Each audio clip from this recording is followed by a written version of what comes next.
History often hails him as the ultimate genius.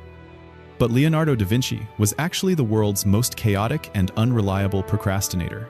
Across his entire lifetime, the great master only managed to finish about 24 paintings, leaving a vast trail of abandoned masterpieces. He spent most of his time simply fishing for distractions, diving into bizarre obsessions instead of doing the work he was paid for. To understand this man, you must ignore the legend and look at the chaos of a mind that simply refused to focus. First, let's get the name right. Da Vinci isn't his surname. It just means he was Leonardo from the town of Vinci. But regardless of his name, hiring young Leonardo was a nightmare that would drive any paying client absolutely out of their mind.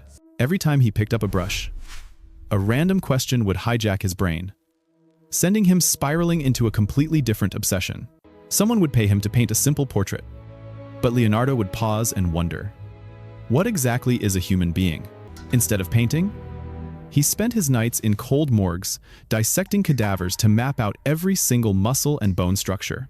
He obsessed over how the body moves, and even sketched fetuses in the womb to understand the very origins of human life.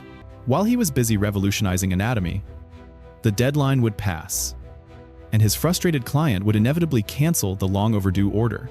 Later, he was asked to sculpt a magnificent bronze horse, a task that immediately sent him down another deep rabbit hole. He couldn't just sculpt a horse, he had to analyze the animal, measuring every limb and joint of real horses first. Still not satisfied, he dissected a horse to compare its anatomy with humans, drawing detailed charts of every muscle layer. He got so distracted, he essentially wrote a veterinary textbook on horse childbirth instead of actually making the statue they wanted. Then he pivoted to engineering, designing automatic feeders and self-cleaning stables to revolutionize how these animals were cared for daily. By the time he finally finished the clay model, the client was exhausted. But Leonardo wasn't done wasting time just yet. He started researching metallurgy, trying to invent a brand new way to cast bronze that had never been attempted before. While he tinkered with alloys and mechanical molds, the clock ran out again, and the massive bronze horse was never built. His erratic behavior peaked during Time's The Last Supper, where his strange work habits became the talk of the entire town. Sometimes he would stand motionless in front of the wall for hours, staring blankly without lifting a single finger to paint. Other times, he would rush in from the street, paint 2 quick strokes, and then immediately run away again. The monastery abbot was furious at this laziness, constantly nagging Leonardo to just pick up the brush and finish the work. But Leonardo clapped back, claiming that geniuses accomplish the most when they seem to be doing the least work of all. He argued that true creativity requires long periods of thought, a convenient excuse for a man who loved to procrastinate. For the mural, he wanted to capture the exact split second. Jesus reveals a betrayal, showing the shock on every disciple's face. Instead of using models, he roamed the streets daily, sketching real people, arguing to understand how anger distorts the human face. He wasn't satisfied with just the surface. He dissected human and cow skulls to map out the physical structure of the brain.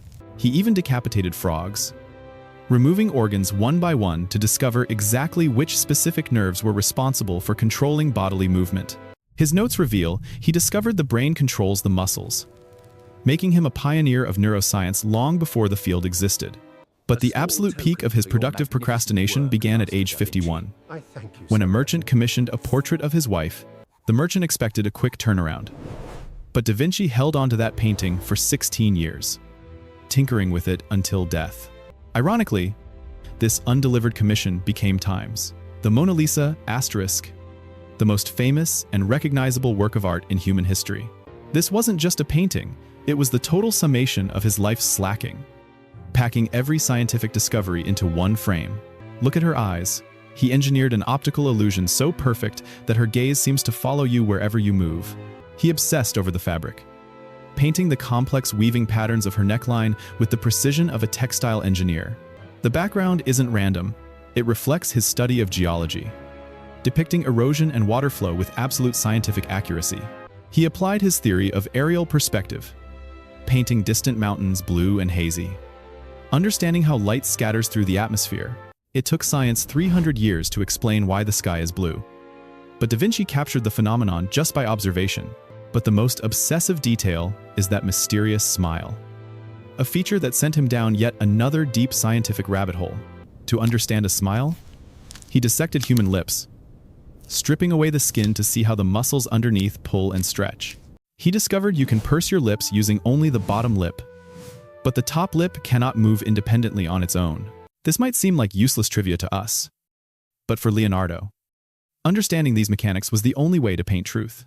He mapped how every facial muscle interacts, understanding the tension and release required to form a genuine, fleeting human smile. He realized a smile isn't just a mouth movement, it involves the eyes and cheeks, requiring the whole face to participate. Every inch of the Times, Mona Lisa Times, was painted with this anatomical knowledge, layering muscles and nerves beneath the pigment of her skin. He even studied the nervous system to find the physiological link between a feeling in the brain and an expression on the face. After years of this research, he finally understood the essence of a smile, creating an expression that looks like it is thinking. Da Vinci may have looked like he was wasting time, but his distractions were actually the foundation of his genius. He left thousands of pages of notes, discovering friction, inertia, and fluid dynamics centuries before physicists formally defined them. He studied the flow of water and air, summarizing key principles of fluid dynamics that modern engineers still use today. He realized that as air moves faster, the pressure decreases, a fundamental concept that actually allows airplanes to fly. Today's aircraft soar through the skies based on aerodynamic laws that Leonardo sketched out in his notebooks 5 centuries ago. In anatomy, his achievements were unmatched. He was the first to correctly describe the 4 distinct types of human teeth. He identified the roots and structure of the jaw, drawing them with a precision that rivals modern dental textbooks. He was also the very first person to document the hardening of arteries, a condition we now know as atherosclerosis. While others thought the heart warmed the blood, Leonardo realized it was a pump and the true center of the circulatory system. He correctly identified that the heart consists of 4 chambers, contradicting the medical knowledge accepted by doctors of his time. Most of these discoveries sat in his journals, waiting 400 years for scientists to finally catch up and confirm them. All this was possible because Da Vinci refused to define himself simply as a painter or a servant to his clients. He did not view himself as a tool for production, but as a curious mind dedicated to understanding the mechanics of the world. His life teaches us that what looks like slacking off might actually be the essential research needed for true greatness. We often label ourselves by a single job title, but Da Vinci showed that exploring unrelated fields fuels our best work.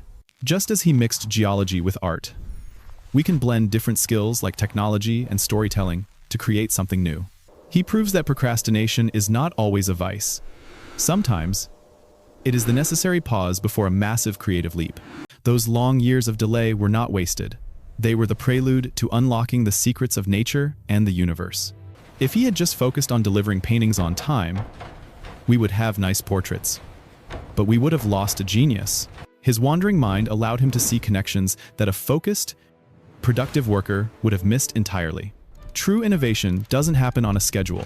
It happens when you follow your curiosity down a rabbit hole. Just like him.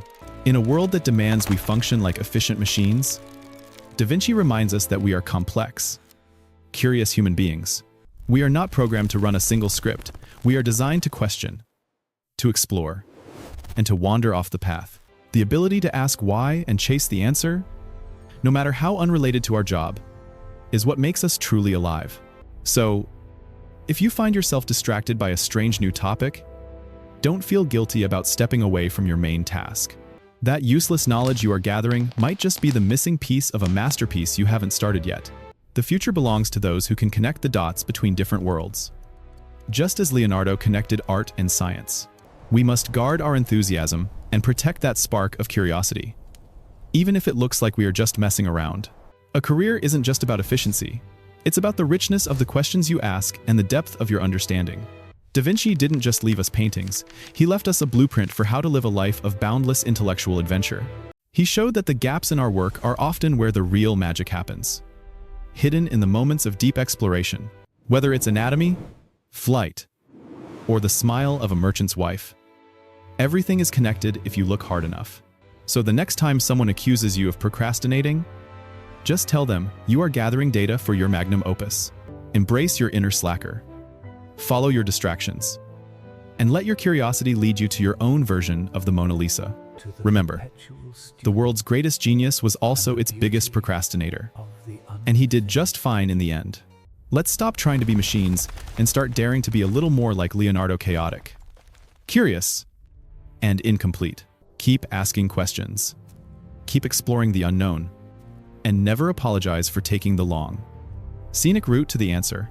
Your potential isn't measured by how fast you work, but by how deeply you understand the world around you.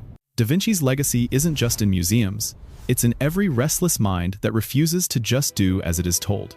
Thank you for joining us on this journey into the mind of history's most fascinating and productive procrastinator. Stay curious, keep fishing for new ideas, and we will see you in the next video with more stories of genius.